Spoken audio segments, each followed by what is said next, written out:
Lord, we hope that you will help us find peace and strength and wisdom in you. Lord, it is not a matter of us. This is all about you. Lord, help us to be a light in a dark room. To shine with your love to a world that desperately needs to know you.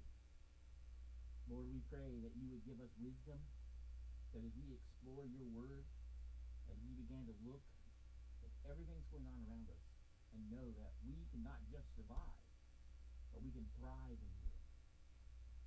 In your most precious Son's name, amen. Well, now, I got to tell you that if you're having trouble hearing us in Second Life, if you're having problems, it's on your note card, but it's also up on the board behind me. You can listen to us on live stream at mixer.com/PastorGBCSL. You can listen on my radio stream, and I'm not going to read that whole thing out, and you can also watch us live on YouTube at youtube.com/gracechurch-slus/live. We broadcast to all of those, and the reason we do that is because we're never quite sure what Second Life is going to do to us, and so we've always got these alternatives for people who are interested or are not able to make it into Second Life. And we do get some that do listen strictly on live stream because they're having trouble getting online. So as we begin today, we're going to be doing different than I've been doing. We started doing verse by verse expository, and I'll go back to that. But tonight, or today, and the next couple of weeks, I'm going to talk about something that we're going to jump around in Scripture a little bit, which I try not to do too much. But for many of us, we've all been in survival mode. I mean, for 2020, we've basically been just trying to get through it. And, we hear all the memes and all the stuff on the end. Well, 2020 has been going on for 20 years and all this other stuff. And 2020, is it ever going to end? And all that stuff. And I was talking about survival on a physical level. I mean, even for those who had little physical challenges this year, it felt like walking through these days was a struggle just to survive. Emotionally, rationally, relationally, financially, and even spiritually. And we look back on 2020 and begin 2021, and what if God's saying is, I didn't just merely create you to survive. It's not just a matter of you just getting through. I intend for you to have abundant life. I came that you might have life and you might have abundantly. And I believe God says to us that He made each of us to thrive.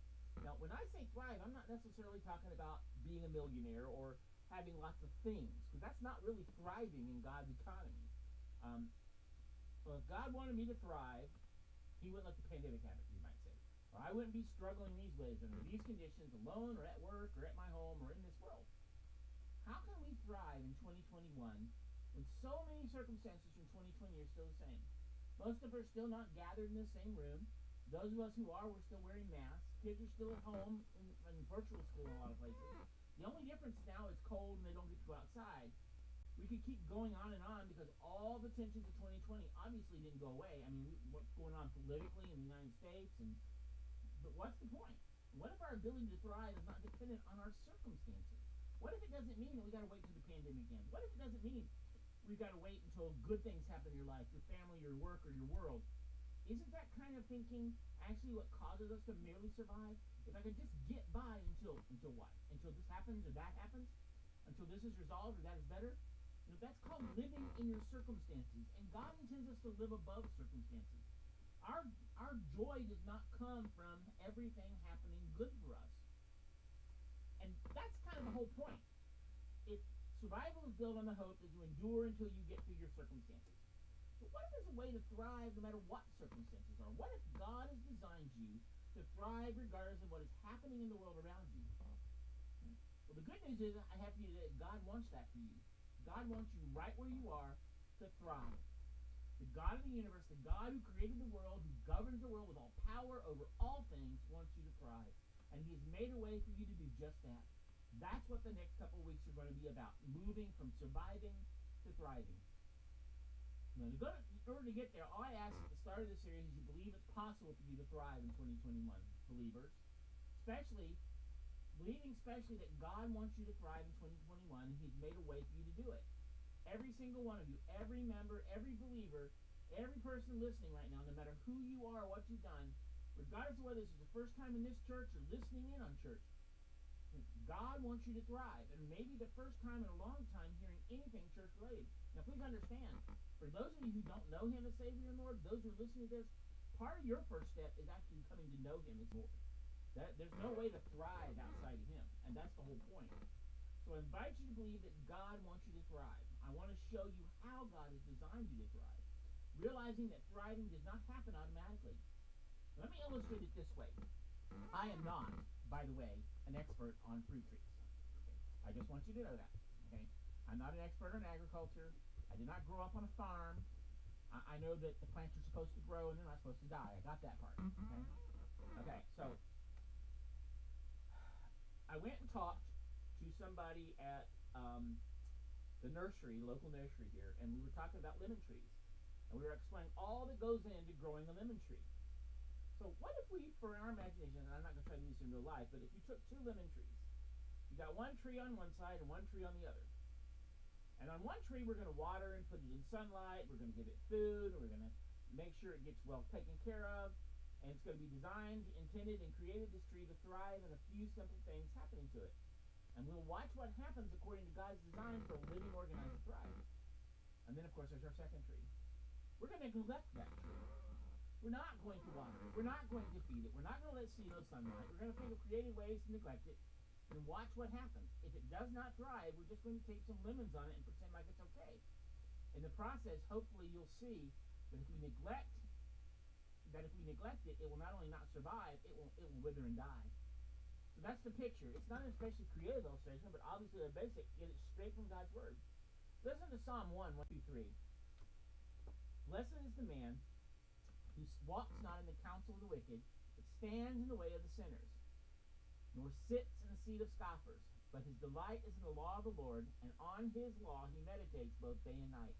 He is like a tree planted by streams of water that yields its fruit in its season, and its leaf does not wither. In all that he does, he prospers. Hi, Alaska Wolf. Barkley, make sure you get a note card. I see he's on, but I don't know whether he's... And when will you guys mind passing him a note card? I would greatly appreciate it. I realize this is all of your first time visiting here, and I hate to put somebody to work, but...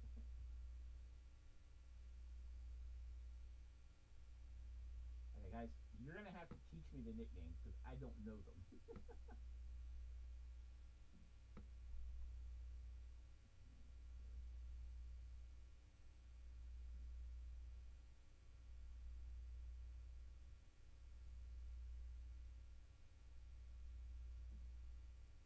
Oh, there's Virginia. I'll draft her. She's a regular.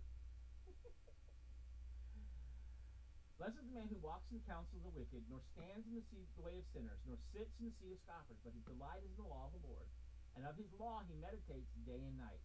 He is like a tree planted by streams of water, and yields its fruit in its season, and its leaf does not wither. In all that he prospers. Okay? And that's the picture. Now, that's the picture. God is saying, I want you to thrive. Now, I'm not going to talk much about today about exactly what God just said in the very end of Psalm 112. On his law he meditates day and night, about how meditating on and reading through God's Word enables us to thrive. But I've got a question for you. How many of you have ever read the whole Bible? I mean, from beginning to end.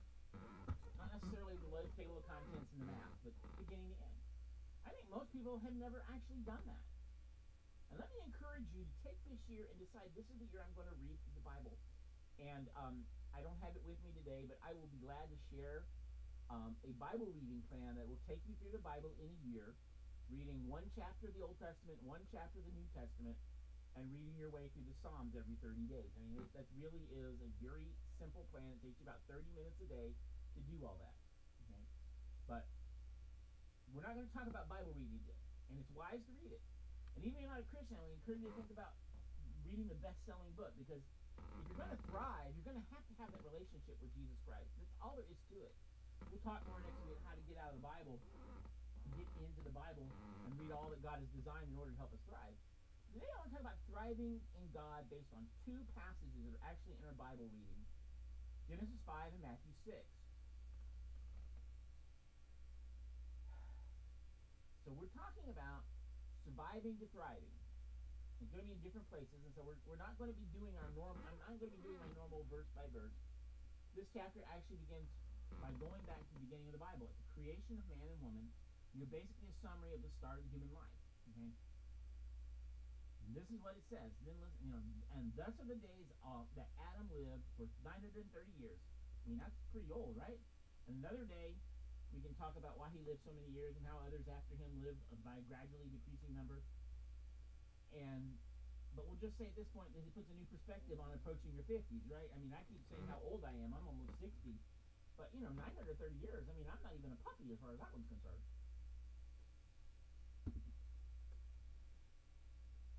Hey, Virginia, would you do me a favor? Would you make sure, I know I shared the note card with you earlier. Would you make sure that everybody, I'm pretty sure everybody already here has one, but could you make sure that everybody gets a note card?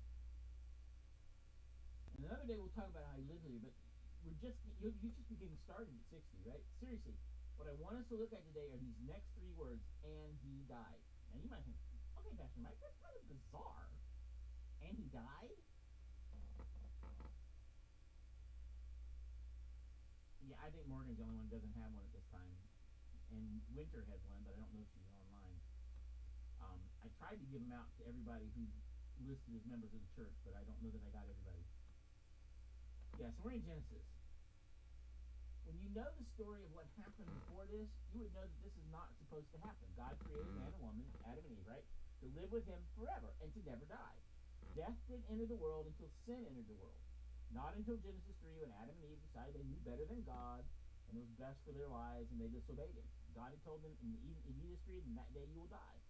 But I don't want you to die. I want you to live and enjoy me and one another and the life in this world forever. Just trust me. They decided to turn from him instead, and they believed God was not trustworthy. Now in Genesis 5:5, Adam dies. Then look at the refrain over and over again as you go through the chapter. Verse 8, thus were the days of Seth, who were 912 years, and he died. And thus were the days of Enosh, and they were 905 years, and he died. And thus were the days of Kenan, who were 910 years, and he died. And he died, verse 17, and verse 20, and he died, and verse 27, and he died, all the way to verse 31. Thus all the days died. A heavy chapter, but right in the middle of those all these people who died, one person kind of sticks out because we don't see this phrase regarding him. Look at what Genesis 5:24 says. Enoch walked with God, and he was not, for God took him. So instead of just saying Enoch did this and that, and then he died, the Bible Enoch walked with God. Those three words summarize my prayer for your life and my prayer for my life for that matter. I pray this for every one of you. I pray this continually for members of Grace. Those who are listening and to our guests, I pray for all the people I'm closest to. I pray that you would walk with God. Because the original language indicates intimacy with God, closeness with God, and a deep personal relationship with God. Could it be that this key to thriving is a way that nothing in this world can take away from you? Just to think of this even being possible for you and me as people who have sinned against God, if we could just jump ahead to the story, for those who are new to church and need to be reminded the whole point here, this is why Jesus came. This is what we celebrated at Christmas last year. All of us, just like Adam and Eve, we sinned against God. You and I have all turned from God's ways to our own ways and have not believed God is trustworthy. And as a result of our sin, we are separated from God, and we all deserve to die and experience God's eternal judgment. But God loves us so much that he came to us in the person of Christ, who never sinned. And even though he had no sin to die for, Jesus chose to die on a cross for the sins of everyone who would trust in him. Then he rose from the dead in victory over sin, so that all who trust in him, no matter who you are, no matter what you've done, can be reconciled with God and have experienced deep relationship with God. You realize what this means? You can walk with God. I mean, Adam and Eve, it talks about before the sin, before the fall, they walked with God in the garden, right? Think about that. That means they were an intimate relationship with him. They were one-on-one, first-name basis with the creator of the universe. They had an intimate knowledge of him. I mean, it just blows my mind to think about. And we, because of what Jesus did, can have that same intimacy and that same closeness. We're talking about walking with God the Creator. We're talking about the God who spoke and light came into darkness. We talked about the God who said a word and the earth was formed. The the God who separated the waters from the heavens, the God who formed the land to meet the water. He is the God who caused the land to bear fruit and vegetation. He is the God who caused water to pour forth throughout the land. The God who created and sustained every single star in the sky. He's the God who created every fish in the sea and every bird in the air. He is the God who created birds to carry fish through the air. He's the God who created every tiny insect, every roaming animal. He's the God who beautifully made and breathed life over 2.7 billion who are on the planet right now. That God who makes all of this is of this a reality has designed you for closeness with him. Are you getting this? As a child, as a teenager, we are made to walk with God. I don't care how old you are. I don't care what your background is. God wants you to be able to walk in intimacy with him. No matter who you are, no matter what young or old you are, you were made to walk with God. And Jesus came to make that possible to you. Don't settle for anything less in your life than intimacy, closeness, and walking with God. You were made for this. This is the key to thriving in this world. It makes sense. You walk with God. The one who created you, loves you, and designed you for that kind of life. That's why when you die, well, yeah, even as a baby too, that's why when you go on, where do you go? Absent from the body, present with the Lord, right? What the scripture says. 10 million years from now, where are you going to be? Walking with God. You're going to be in heaven with him. You're going to be, this little brief stopover on earth is just a blip. I mean, think about it. 10 million years from now, you're going to look back and you're not even going to think about the 100 years you were here, or the 70 years you were here, or even the 100, and let's say you live to be 120. Okay? Even if you live to be 120, that's just a drop in the bucket compared to what eternity is. And God wants you to thrive in that, and he's preparing you for that here.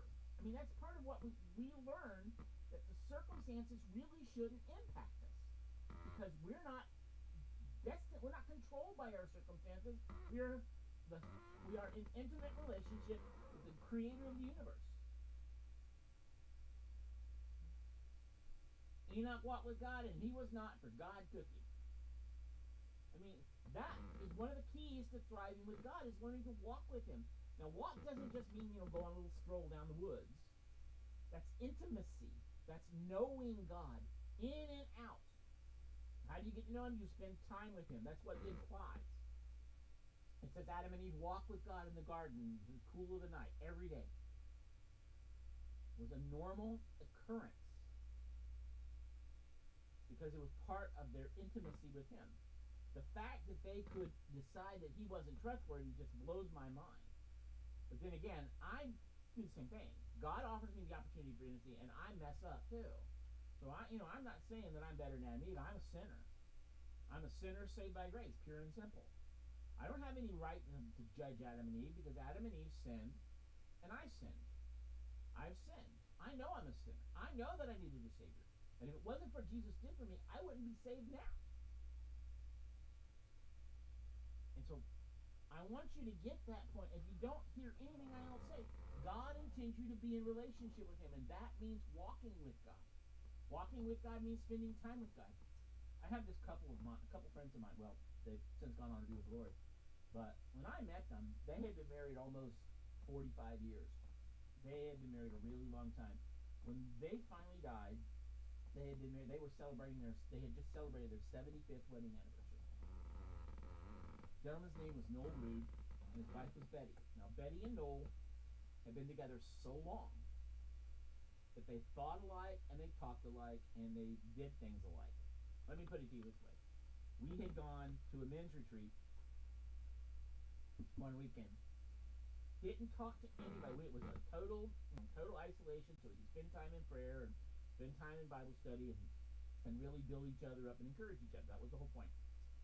We were driving home, and Noel didn't drive. He was, he rode his bicycle everywhere, and his wife rode her bicycle everywhere. But they were always on the road on their bicycles, and they were in their 60s or 70s. And we pull up in the parking lot, and there's Betty on her bicycle waiting for him with his bicycle. She brought it over for him. Guess what? You couldn't tell. They hadn't coordinated their outfits for the day, but they were dressed exactly alike. They looked like they were two peas in a pod. You know why? Because they've been together so long. They walked in intimacy so long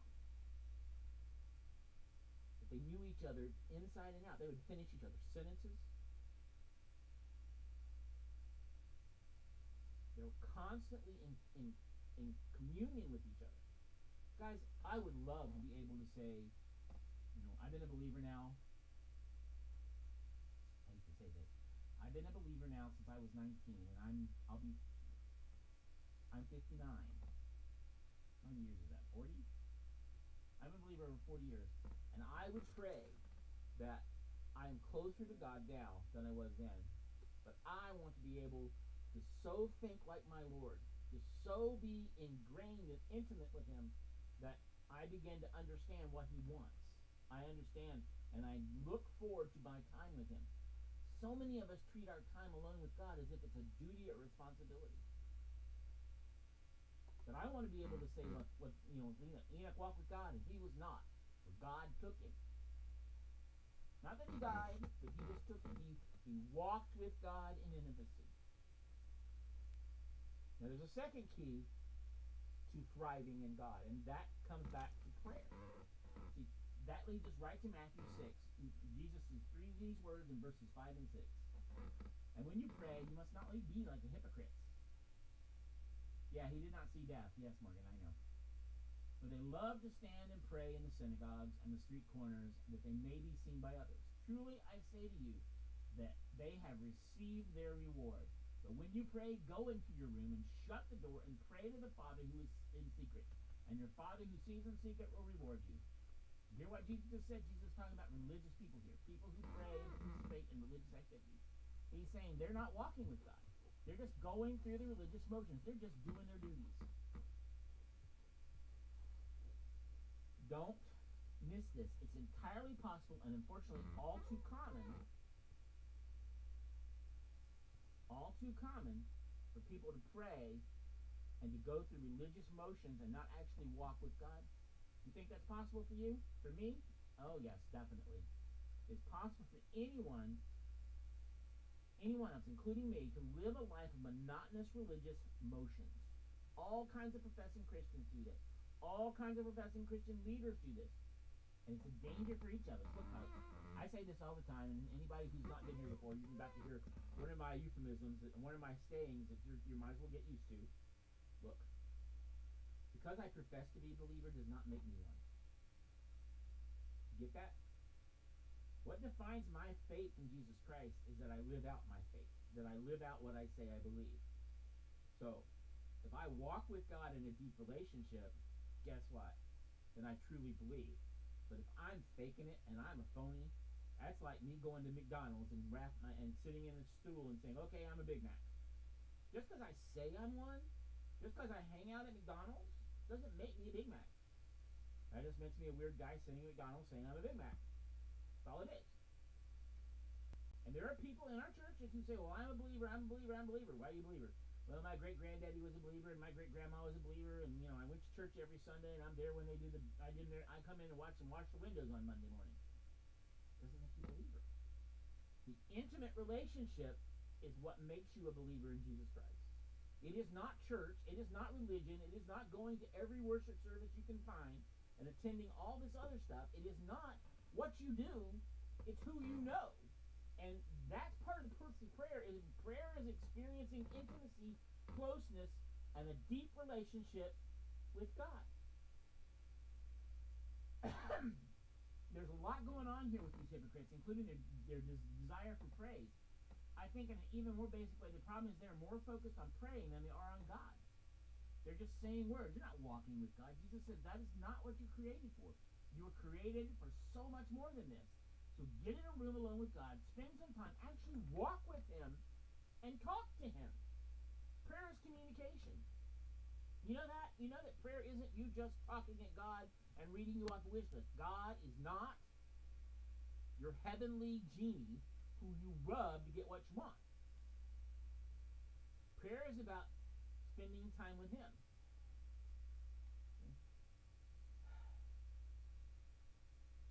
Prayer is experiencing intimacy and closeness and deep relationship with God. Then if you don't have to pray anymore, you don't have to convince yourself to set aside time for this. You want to pray? And that time with God, your Father, leads to what? Reward. Jesus said reward. I'm emphasizing the word because I think so many Christians are missing out on it. Every prayer for you is something you have that you survive through instead of thriving in. Prayer is just words for you. Or just a prayer before meals, or a couple of times of phrases or thoughts in the morning before you go to bed. But God has designed you through prayer. You're not designed to survive prayer. You're designed to thrive through prayer. You are designed by God in reward and relationship with Him, and that reward is possible for you every day this week, every day this month, every day this year. That is why Jesus says what He does next in verses 7 and 8. And when you pray, do not heap up empty phrases as the Gentiles do, for they think that they will be heard for their many words. Do not be like them, for your Father knows what you need before you ask Him. Now, what Jesus said right there can be really confusing, even demotivating when it comes to prayer, right? He said, don't heap up empty phrases or many words, thinking what matters. Because God, your Father, knows what you need before you ask Him. If you're really listening to this, you're thinking at this point, oh, wait a minute. If God already knows what I need, then what's the point of me praying? The more you contemplate it, it makes sense because God is omniscient. He knows everything. He's not up in heaven with a notepad, writing down your request, thinking, well, thank you for informing me of that. I was totally unaware. So you might be thinking, well, then, what's the point in prayer? The primary purpose in prayer is not to get something. The primary purpose in prayer is to know someone. You wonder, what does that mean for how I pray? Jesus tells us in the next verses, enjoy someone. You wonder, what does that mean for how I pray? And Jesus tells you in the next verse, our Father who art in heaven, hallowed be thy name. Your kingdom come, your will be done on earth as it is in heaven. Give us this day our daily bread, and forgive us our debt, as we forgive those who have forgiven our debtors. And lead us not in temptation, but deliver us from evil. There's so much I could talk about. I could spend a whole 6 weeks on just doing the Lord's Prayer. But the primary purpose of prayer is not to get something. This is not you going to the magic genie in the sky or the great-grandfather and saying, oh, God, I need this, and I need this, and I need this, and I need this. It's about getting to know Him. Years ago, I used to use this when I was still doing youth ministry, teach on prayer. I'd say, okay, let me show you how prayer works. So I divide them up into 2 teams.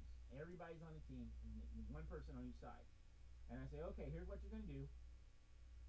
Person's going to be facing the wall, and they can see the picture I'm going to put up there. Okay?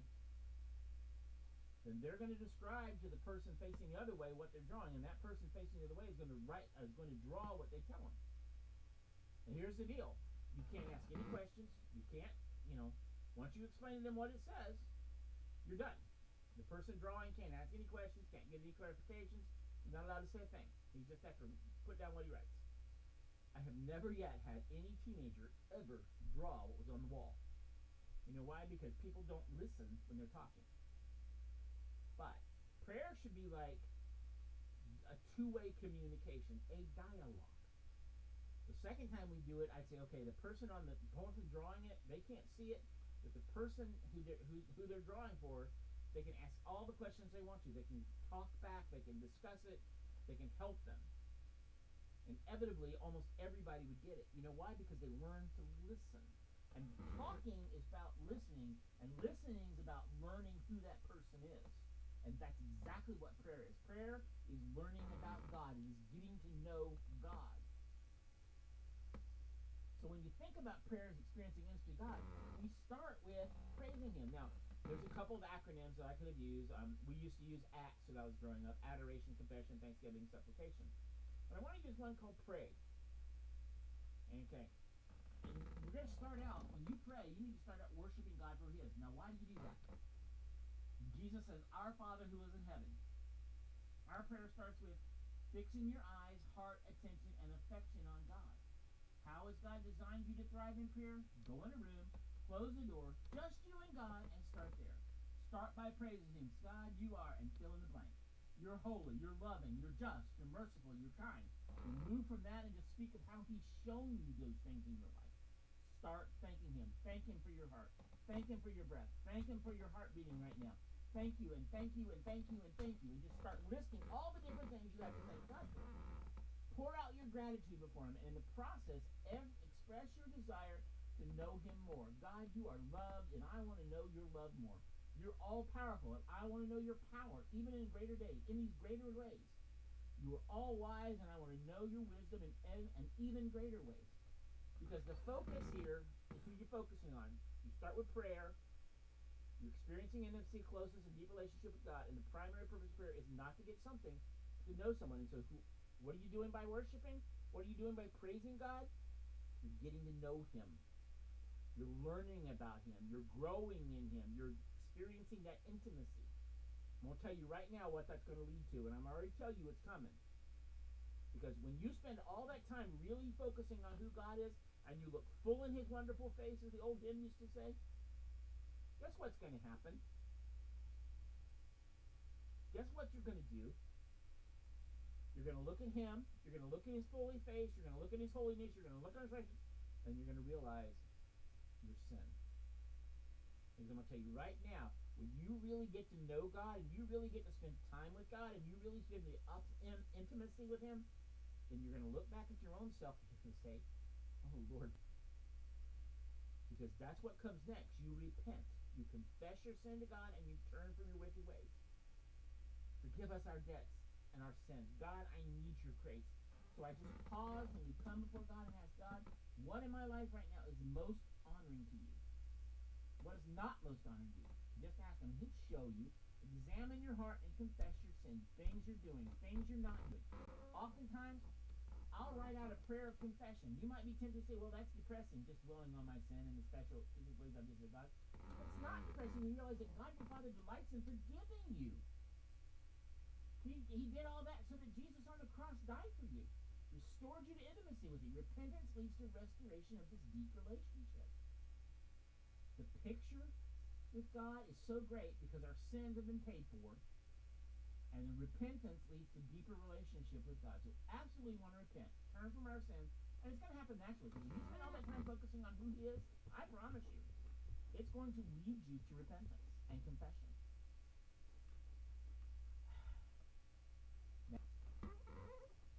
The next thing you're going to end up doing is asking a petition, specific needs in your life and others' lives. So yes, prayer does involve asking for things. It's summarized in Jesus' prayer. Give us this day our daily bread. Obviously, God knows what we need. God designed what we need, and others receive what they need, what we need in prayer, because it teaches us to recognize what our real needs are.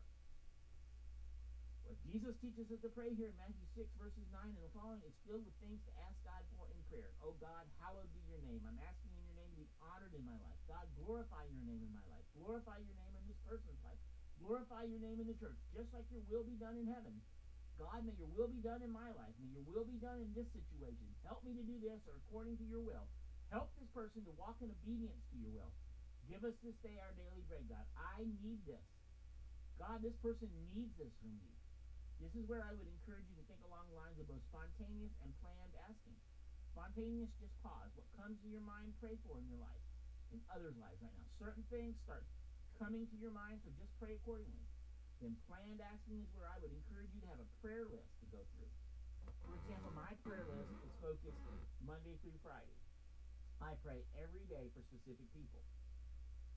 I have specific things I pray for in my own life every day. But I also have specific things I pray for in my ministry. I have certain people at Grace that I pray for every day. And there's a certain group of people I pray for on Monday and another group of people I pray for on Tuesday. And I specifically pick one day of the week to pray for members of this congregation. I pray one day, one of the days I end up praying for Second Life and for all the lost in this place. And I pray that God will shed His light on this place and use this church. Okay? But I'm asking because I want God's will to be done. I'm not doing this so I'm getting things out of it. That's not the point.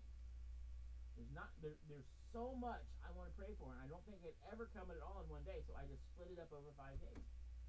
There are things I pray for our country, and there are days when I pray for my government and for my leaders, for different people in my life, to just family and those who are closest to me in certain ways.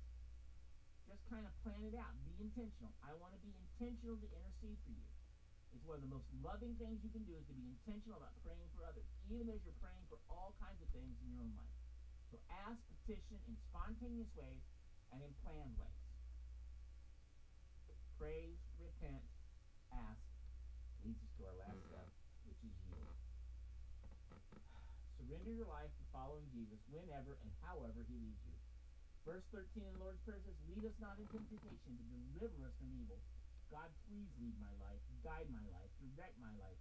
In other words, God, help me walk with you in every moment. This is where in my time alone with God in the morning, I try to pray through it as best I know every detail of my day. I pray through things I know are on the schedule, things I don't know are coming, people I know are going to be around, people I don't know I'm going to run around. I pray, God, help me walk with you and step with your spirit in everything I do today. Now, not necessarily specifically those words, but that's the idea. Pray specifically for opportunities and boldness to share the gospel. I find that concentrated time in prayer in the morning then fills continual time in prayer all day long, just walking on. One of the people that I grew up with, and one of my prayer partners when I was in seminary, was a guy named Bill. And Bill was this really great guy. He was really struggling. I mean, to be honest with you, spiritually, his wife had lupus, and she was very ill, and they had been denied. He wanted to go to the mission field. God had called him to the mission field. And because of his wife's medical condition, they weren't allowed to go. And he was coming to terms where he thought God wanted him and how God had closed that door, and he was waiting to see what God was going to do. But remember, when you spend time with him, for him, prayer was just a continual conversation with God. For Bill, we'd be walking somewhere, and all of a sudden he would just stop and start saying, and Father, we pray for this, and Father, we pray for that. And we interact with somebody and then walk away and say, Father, I pray for that person. It was just continual prayer, like he was walking with God. And I thought, I want to be like that. I want to be so intimate with God that I just can stop any second and talk to him and spend time with him. You know what happens when we pray like that? You start to thrive in intimacy with God. You can do this. God has designed you for this. God has designed you to walk with him in a way that away from you. Okay. Which leads us to the next one. And this is the one that most of us struggle with. You see, Matthew 6:16 through 8 says, and when you fast, not if you fast, but when you fast, do not look gloomy like the hypocrites, for they disfigure their faces, and that their fasting may be seen by others. Truly I say to you, they have received their reward. But when you fast, anoint your head and wash your face, that your fasting may not be seen by others, but by your by your Father who is in secret. And your Father who sees in secret will reward you. Amen. And when you fast, do not look gloomy. Okay? See, fasting, just to make sure we're all on the same page, fasting is the process of periodically putting aside at least food as a physical treat. Now, sometimes we have physical issues. I've got some friends who are diabetics, and they can't skip meals. So they pick to fast other things that are meaningful. But here's the point. It's not about what you give up. Fasting is setting aside a meal or meals not to eat, days or days not to eat. Instead of eating, what are you going to do? Well, I'm just going to skip my lunch. I missed lunch today anyway, so I'm just going to skip the rest of the meals today, and that's my fast for the day. It's not what it's talking about. Because it's an intentional thing. You see, when you fast, the first thing you've got to do is learn to focus on God. Jesus warns us in what we just read not to do spiritual. Jesus says that's hypocritical. Don't do it for applause. It doesn't mean no one else can ever know you're fasting. After all, there are times in the Bible where people fasted together. And of course, they knew they were fasting. The point is you don't do this by focusing on others. When they're going to think about you, or even of yourself, the whole point of fasting is to take that time and focus on intimacy with God.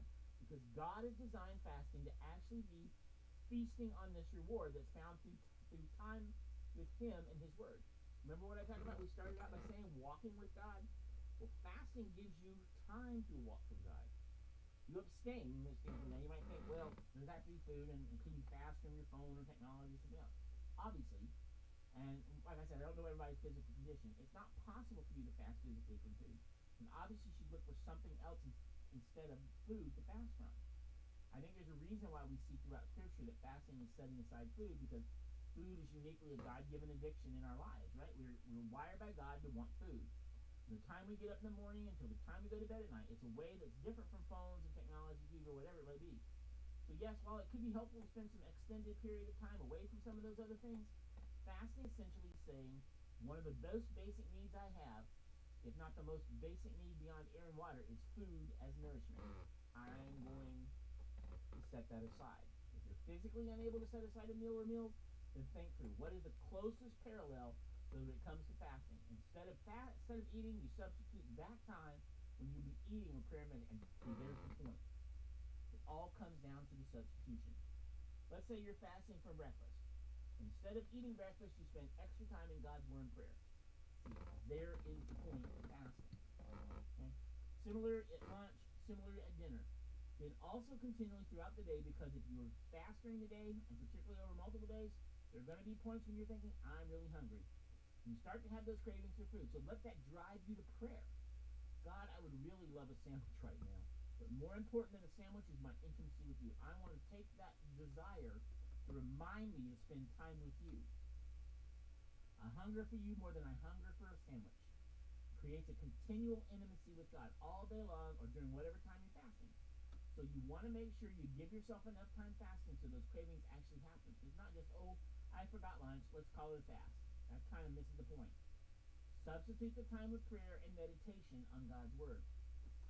You guys, that's part of the point of fasting. It's not just to skip food, it's to replace it with time alone with God.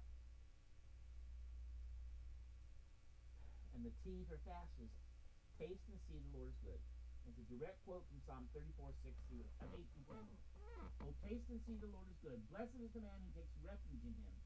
Oh, fear the Lord, you his saints, for those who fear him have no lack. The young lions suffer want and hunger, but those who seek the Lord lack for no good thing. You begin to thrive spiritually in all new ways when you realize that God alone, you lack no good thing. Here's the deal. Go back to our lemon trees. And we're going to talk about these lemon trees we were talking about. And we'll tell you what's going to happen. I'm going to pour water on one and I'm going to ignore the other. In this picture, I want you to see that saying on this, that what is the water that God designed to pour into your life in order for you to thrive. Today, we've just seen straight from his word that he has designed you to experience intimacy with him through prayer and fasting. So, the question you have to ask yourself is, how does God want me to thrive? How has he wired me to thrive in him? Because God ultimately wants you in an intimate, one-on-one relationship. Brothers and sisters in Christ, you want to thrive and not just struggle? And it starts by putting your relationship with him above all things, including food that has to be. It's not just a matter of struggling through. So in all the insanity that goes around you, who are you looking to for your comfort, for your strength, for your wisdom? Him and him alone. There's no one else you will find grace in. He has designed you to experience intimacy with him from prayer, dialogue, and committing time to him. That's what fasting does. Let me encourage you, as we go through this series, as we talk about this each week, is to actually find a quiet place and actually spend time in prayer with him. Not just talking at him, but with him. Prayer is not, God, I want this and this and this and this and this and this. Give me that and that and that and that and this and this and this and this. Give me, give me, give me, give me, give me, give me. And if you choose to fast, which you should, which I believe you should, use it as a time to develop your intimacy with God. Because that's the kind of relationship he intends for you to have. He wants you to be in an intimate and engaged and involved relationship with him. That's why Jesus came and died on the cross to restore that relationship.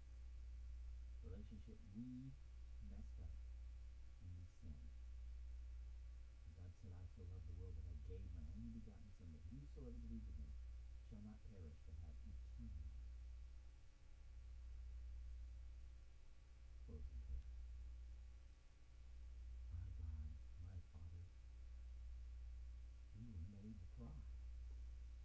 Thrive not necessarily in the way the world thinks what thriving is.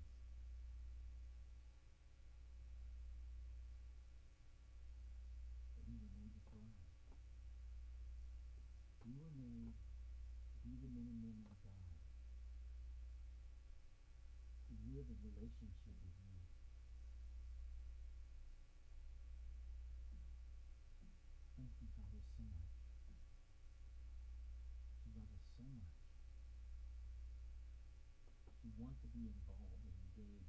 intimate relationship with us. Okay. In your most precious Son's name. Amen. Now, if the music player decides to cooperate, it will play music, hopefully. It's been kind of stubborn lately. But if it doesn't, let me make a suggestion. There's a link in your note card. Take time and listen to it. Take time and listen to that song. Think about what it's truly saying. And as you go out this week, time to learn how to thrive in Him.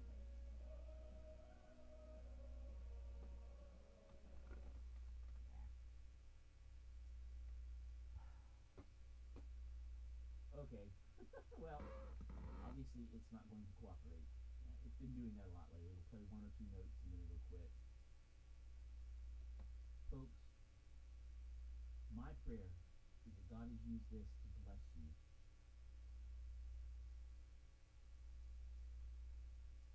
Yeah, I do not know what it's doing. Definitely being stubborn. What in the world? I'm going to start over again. Okay.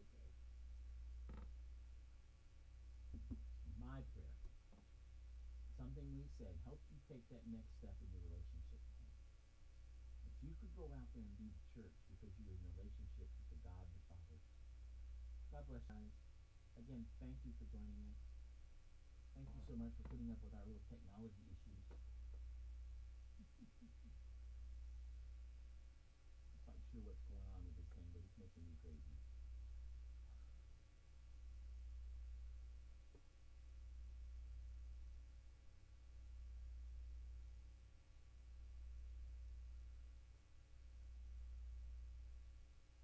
Guys, thank you so much for joining us.